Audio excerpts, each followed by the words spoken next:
Shalom Bapak Ibu Saudara yang dikasih Tuhan. 主内蒙爱的弟兄姊妹们平安。 Sungguh satu sukacita saya bisa hadir bersama dengan Bapak Ibu sekalian di tempat ini pada pagi hari ini. 非常喜乐能够在此和大家一起聚集。 Salam kenal, saya Carmelita dan saat ini saya melayani di STT Saat Malang. 请允许我介绍自己，我叫陈嘉玲，现在服侍在东南亚圣道神学院。 Mari saya mengajak kita bersama-sama membuka firman Tuhan dari Amsal yang pertama ayat 1 sampai yang ke-7. 请大家翻开箴言书第1章1到7节。 Saya akan bacakan Amsal yang pertama ayat 1 sampai yang ke-7, demikian bunyi firman Tuhan. Amsal-amsal Salomo bin Daud Raja Israel, untuk mengetahui hikmat dan didikan, untuk mengerti kata-kata yang bermakna, untuk menerima didikan yang menjadikan pandai, serta kebenaran, keadilan dan kejujuran, untuk memberikan kecerdasan kepada orang yang tidak berpengalaman, dan pengetahuan serta kebijaksanaan kepada orang muda. Baiklah orang bijak mendengar dan menambah ilmu, dan baiklah orang yang berpengertian memperoleh bahan pertimbangan. Untuk mengerti amsal dan ibarat, perkataan dan teka-teki orang bijak. Takut akan Tuhan adalah permulaan pengetahuan, tetapi orang bodoh menghina hikmat dan didikan. 箴言书第1章第1到7节。 箴言的价值，以色列王大卫儿子所罗门的箴言，要使人晓得智慧和训诲，分辨通达的言语，使人处事领受智慧、仁义、公平、正直的训诲，使愚人灵明，使少年人有知识和谋略，使智慧人听见增长学问，使聪明人得着智谋，使人明白箴言和比喻。 懂得智慧人的言辞和谜语，敬畏耶和华是智慧的开端。愚妄人藐视智慧与训诲。 Bapak Ibu Saudara yang dikasih Tuhan, suatu kali ada berita tentang seorang anak jenius bernama Chang Xin Yang. 那在媒体上曾经讲到一个叫张新阳的小孩。 Dia dikatakan jenius karena ketika dia umur 2,5 tahun, dia sudah belajar 1000 Chinese characters. 他在2岁半的时候就已经学会了将近1000多2000的汉字。 Dia masuk SD di umur 4. 他4岁就入小学。 Masuk kuliah di umur 10. 10岁就上大学。 Dan mengejar pendidikan PhD ketika umur 16 tahun. 那16岁就读博士。 Saudara-saudara, jadi Chang Xin Yang ini adalah seorang anak yang jenius. 那张新阳是一个很聪明的小孩。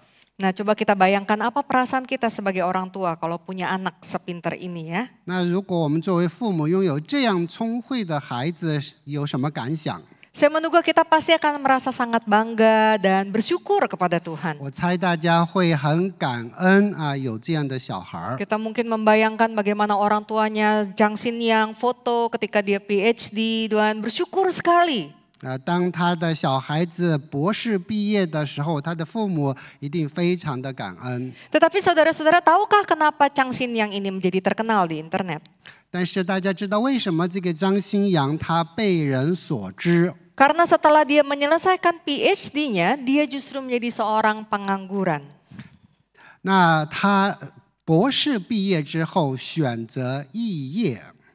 Saudara-saudara, sekarang Chang Xin Yang tidak bekerja dan mengandalkan uang kiriman orang tuanya. 那自己不要工作啃老。 Dia bahkan berkata, hidup tidak melakukan apa-apa adalah kunci hidup bahagia. 他说。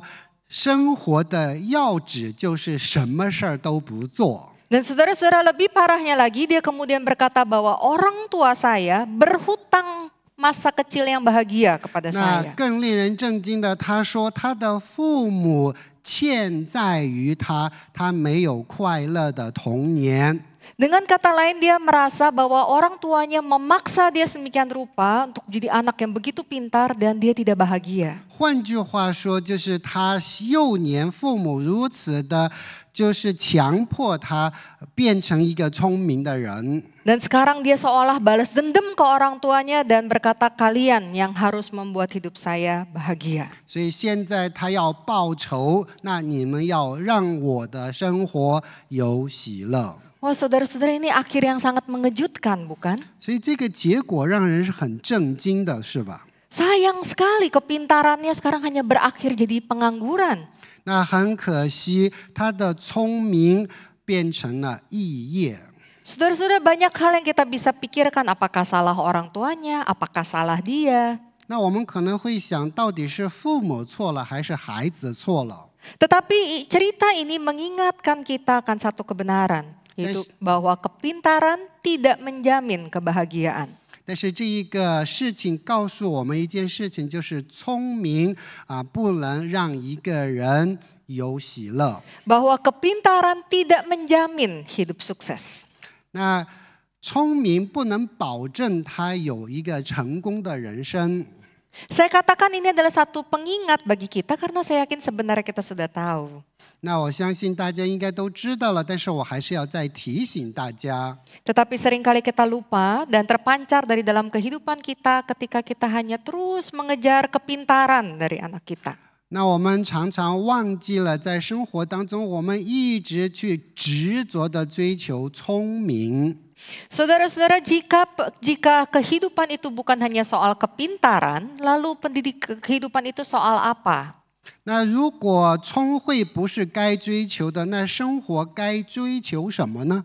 Jika kepintaran atau dalam arti nilai akademik tidak menjamin kebahagiaan, lalu apa yang bisa menjamin kebahagiaan? 那如果聪慧，换言之就是很好的学习成绩，不能使人有幸福感，那什么使人有幸福感呢？ Saudara-saudara, hari ini kitab Amsal mengingatkan kita akan apa yang seharusnya menjadi dasar pendidikan. 今天箴言书告诉我们，成为幸福的这个根基是什么？ Di dalam pasal Amsal 1 ayat yang ke-7 tadi dikatakan takut akan Tuhan adalah permulaan pengetahuan.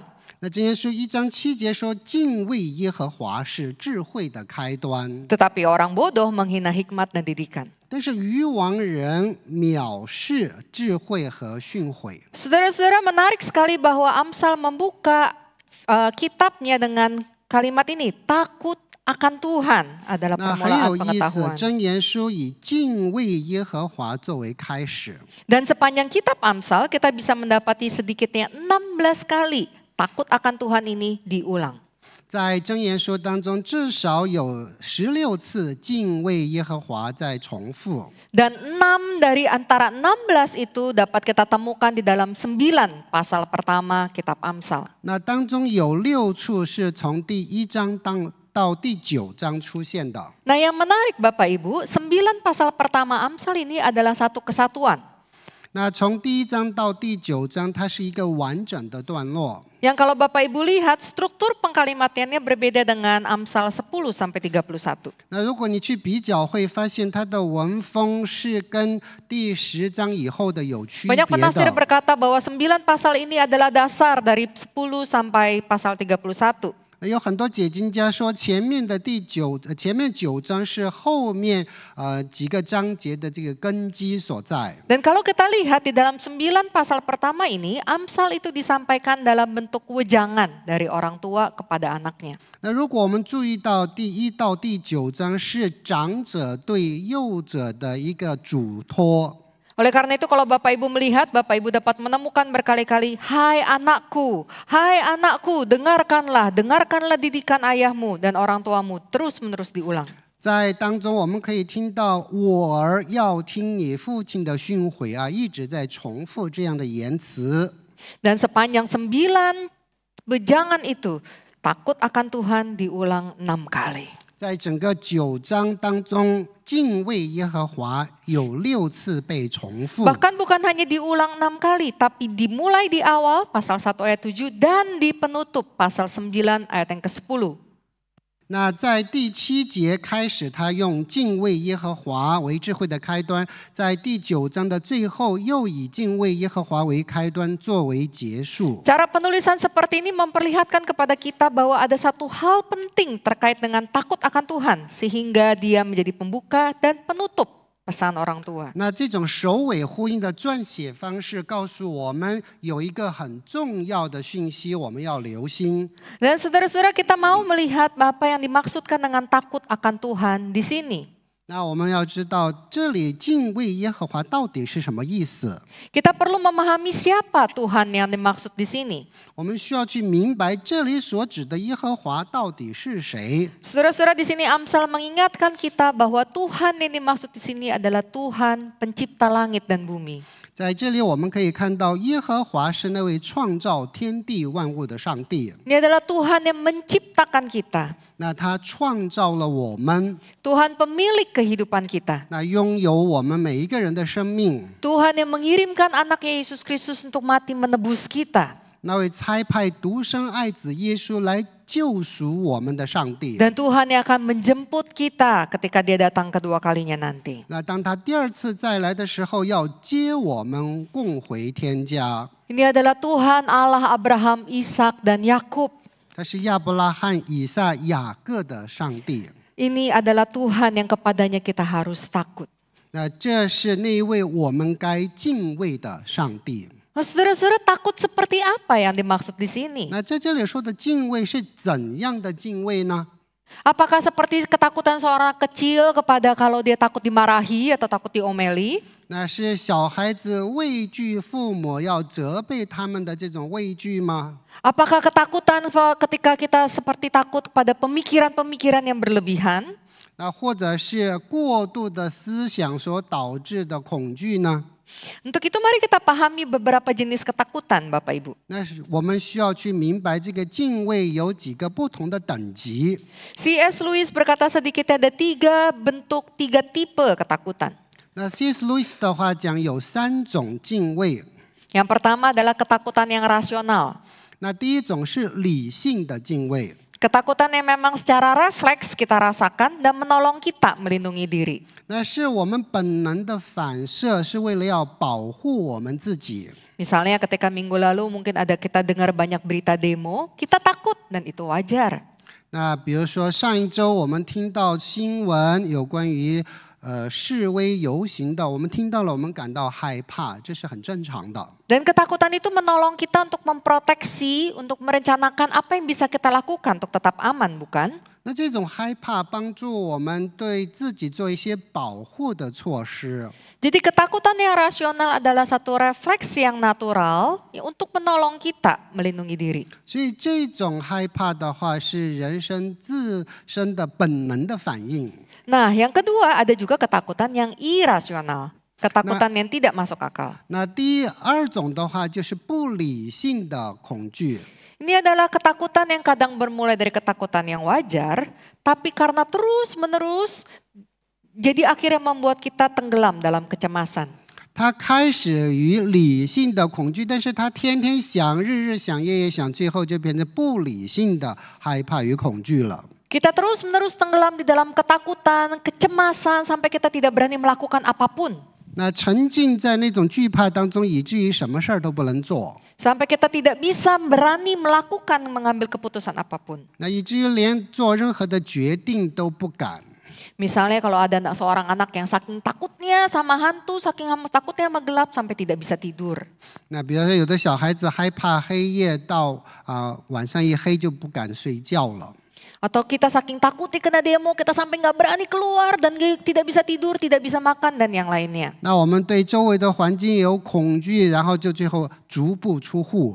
Jadi ketakutan yang akhirnya menguasai kita membuat kita tidak berdaya. 那这个恐惧席卷我们，让我们什么事儿都不能做，也没有任何的能力。 Nah, saudara-saudara, ketakutan yang mana yang dimaksud oleh Amsal di sini? 所以在这里箴言的作者他说的是哪一类的害怕恐惧呢？ Ketakutan seperti apa yang Amsal minta kita lakukan kepada Tuhan?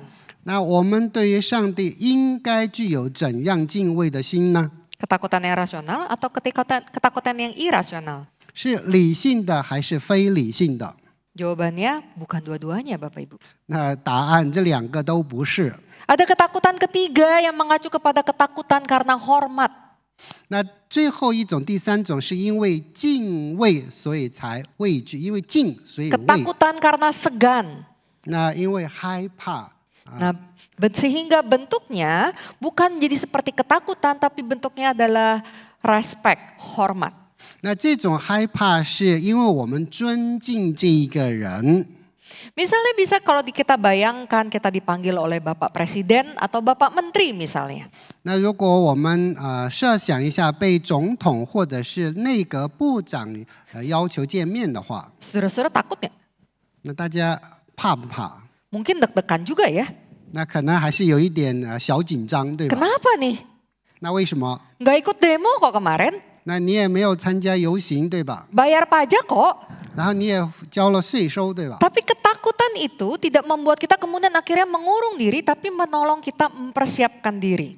那这一个恐惧不会让我们退却，反而是让我们要预备好心。 Sehingga ketika kita datang kepada Pak Menteri atau Pak Presiden itu kita datang dengan hormat dan siap. 所以，当我们去见总统或者内阁部长的时候，是以一颗敬畏的心去朝见。 Nah, ketakutan karena rasa hormat inilah yang dimaksud oleh takut akan Allah di sini. 那因为敬畏神所以才害怕这一位上帝。 Dia mengingatkan kita bukannya datang kepada Tuhan dengan kacak pinggang dan halo Tuhan, apa kabar?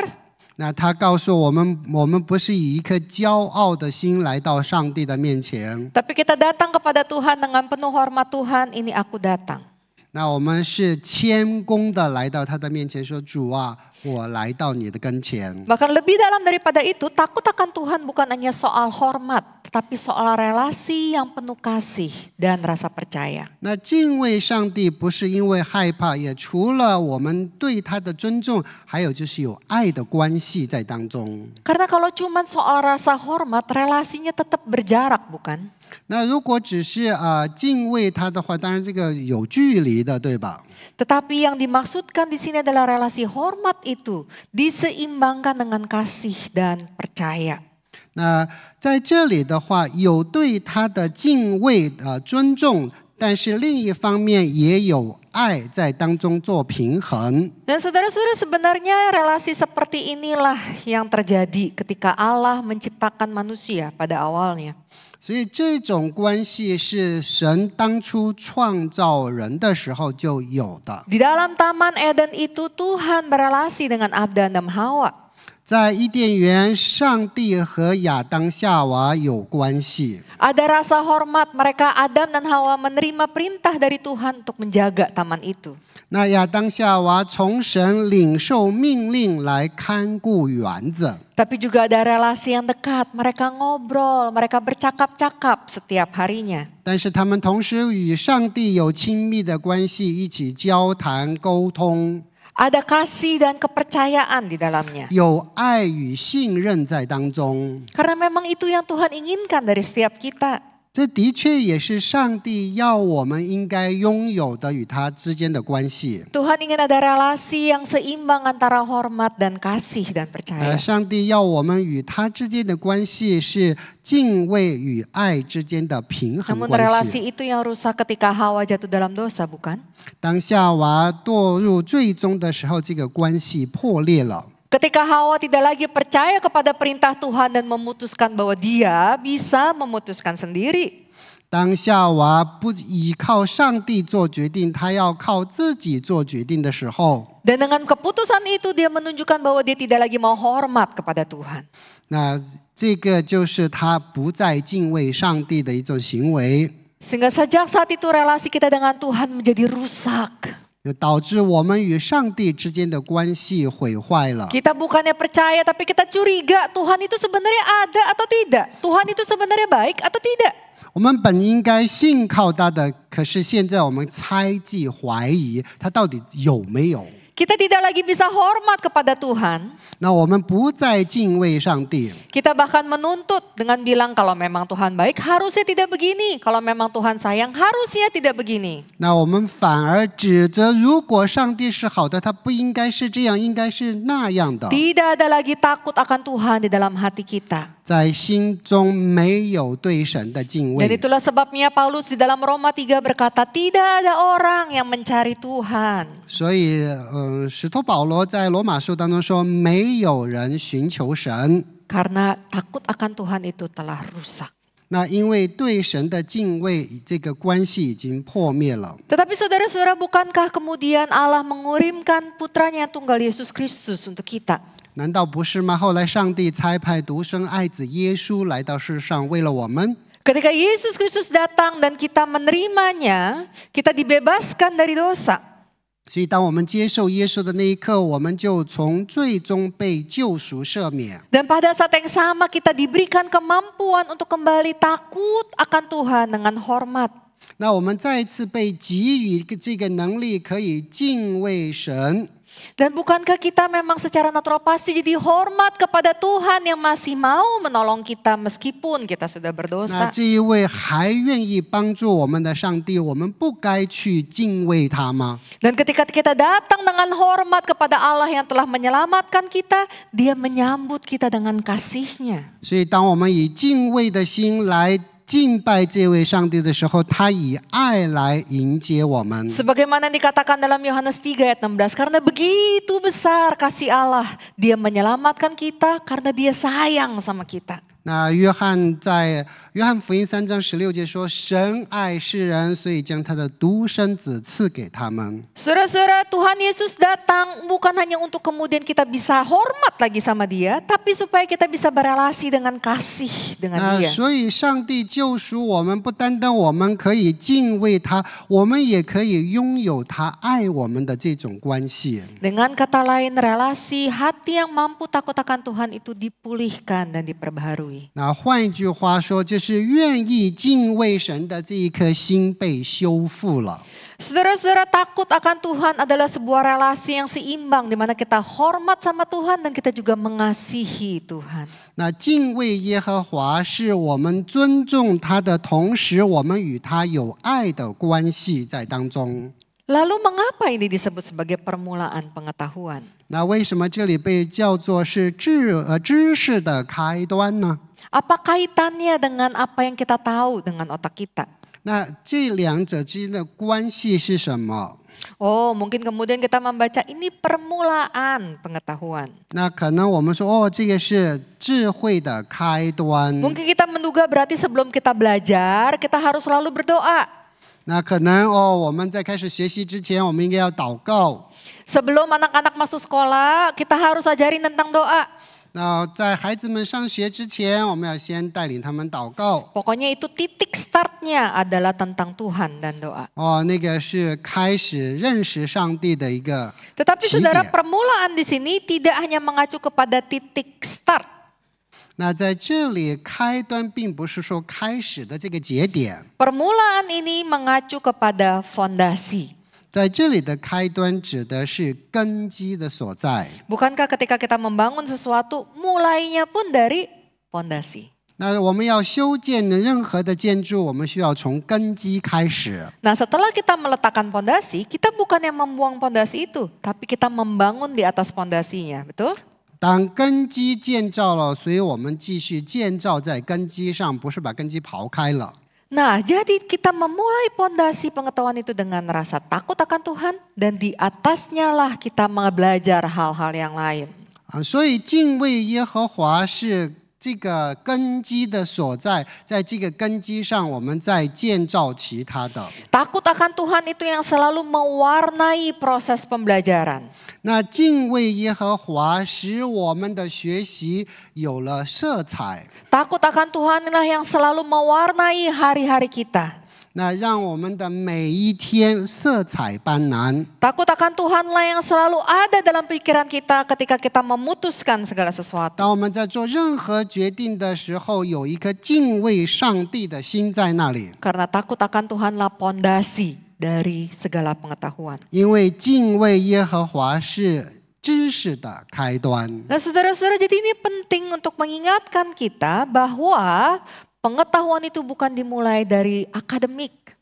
所以这里我们要非常清楚的被提醒不是说从学术开始这个就是敬畏耶和华。 Karena akademik, apalagi kalau kita lihat hanya dari nilai, nilai raport, nilai ijazah dan nilai yang lainnya, tidak cukup untuk kehidupan 那 kita. 如果我们只是看他的成绩，看他的证书，那这个不够。 Saya ingat ketika saya lagi studi lanjut, ketika saya lagi sibuk-sibuk bikin paper dan tugas akhir, seseorang bilang sama saya, 20 tahun lagi semua nilai ini tidak ada artinya. 那当我在继续深造的时候，在写我的文章，那当时就有一个人说，再过20年，所有的这一切都会过时。Saudara-saudara, kalimat itu bukan untuk membuat saya tidak jadi kerjakan tugas akhir.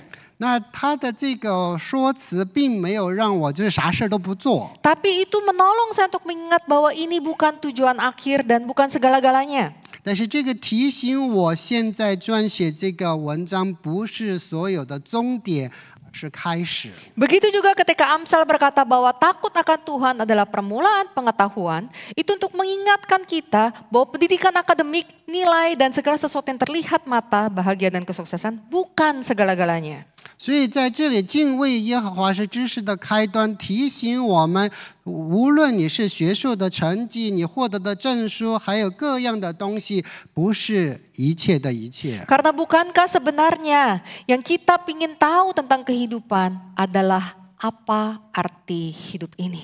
那我们要真正晓得生活，我们要知道生命的意义所在。 Bukankah pertanyaan yang pernah ada mungkin ketika kita masih kecil, masih muda, atau bahkan masih sadar sampai sekarang adalah untuk apa kita hidup?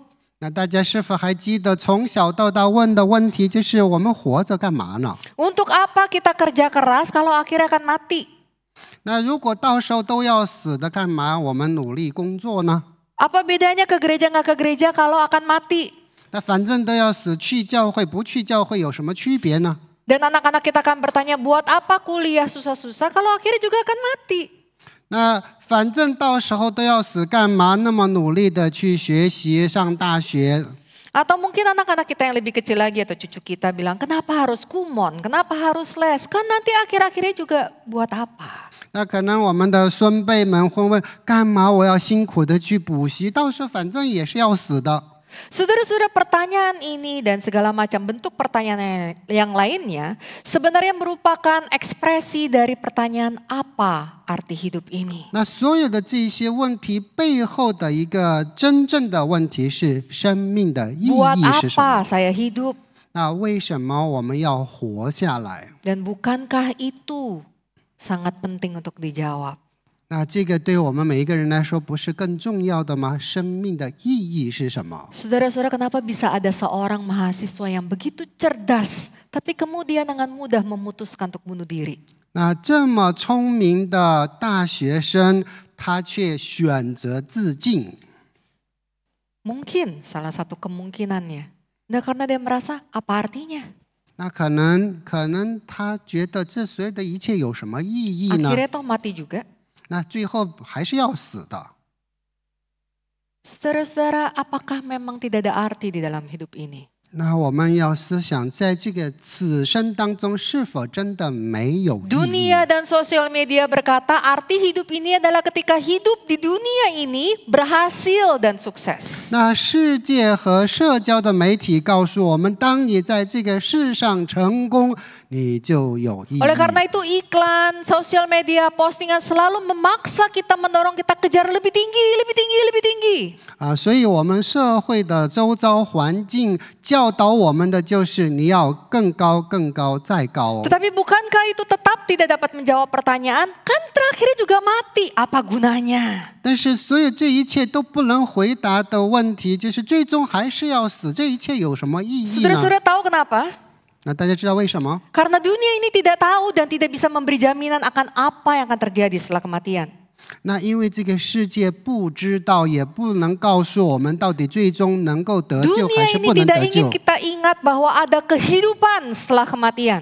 那世界不想我们知道，在世界之上有永生。 Dunia ini hanya ingin membuat kita berpikir bahwa life, kehidupan adalah saat ini saja. 那这个世界只是要告诉我们活在当下。 Dan itu membuat kita tidak berhasil memaknai arti hidup ini. 那这个让我们没有办法去为我们的生活着 Tetapi 手。 Allah yang mengirimkan Yesus Kristus itu yang memulihkan relasi kita dengan Allah, membawa kita kepada life after death, kehidupan setelah kematian.